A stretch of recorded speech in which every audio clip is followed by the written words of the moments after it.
ఆ ట్రోలర్స్ స్థాపదంగాలమ్మా వాళ్ళే మొత్తం చేసేది. ఇది కూడా చేస్తారు. ఒక్క చేసుకో ట్రోల్ చేసి ఏమి లేదు. మహేష్ బాబు కాదు, పవన్ కళ్యాణ్ కాదు, చైర్ మీద ఇలా గుచ్చుకొని తిప్పుతా ఉంటాడు. ఒక ఇది చచ్చిపోయినాడు అమ్మ జీవితం.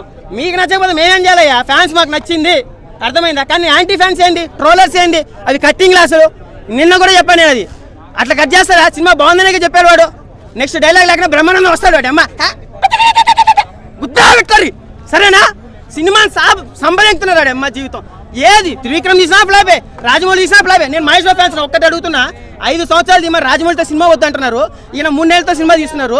మీకే కరెక్ట్గా లేదు. ఇప్పుడు ఎవరితో తీయాలి? ఆయన రాజమౌళితో తీయాలా, త్రివిక్రమ్తో తీయాలా? 3 నెలల్లో త్రివిక్రమ్ సినిమా తీస్తే ఇలాగే ఉంటుంది. ఆయనతో 5 సంవత్సరాలు తీస్తే మరి మీరు ఓపిక పడతారా? మీరే అన్నారు మొన్న రాజమౌళితో సినిమా వద్దు, మాకొద్దు అనేసి. మరి ఇలాంటివి వస్తాయి. మీకు టైం ఇస్తున్నారా? Career waste చేసుకోమంటారా?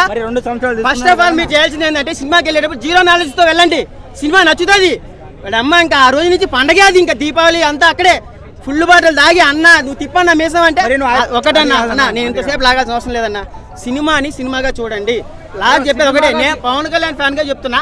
అదర్ ఫ్యాన్స్ ని మీ రికార్డు తక్కువ వచ్చినాయి, ఈ రికార్డు తక్కువ వచ్చింది, ఫస్ట్ డే కలెక్షన్స్ బాగాలేవు, అరే ఒక్కటి తగ్గింది, అరవిందే సమేత బ్రో పవన్ కళ్యాణ్ లేదు, మావాడే రికార్డ్ అంటే అమ్మ జీవితం మీకు ఏం వస్తాయా? అమ్మ నాన్నకు పోయి పెట్టండి అన్నము బొక్కలది. ఆ ట్రోలర్స్ స్థాపదంగాలమ్మా వాళ్ళే మొత్తం చేసేది. ఇది కూడా చేస్తారు. ఒక్క చేసుకో ట్రోల్ చేసి ఏమి లేదు. మహేష్ బాబు కాదు, పవన్ కళ్యాణ్ కాదు. నా ఒపీనియన్ నేను చెప్పిన. చెప్పు బ్రో.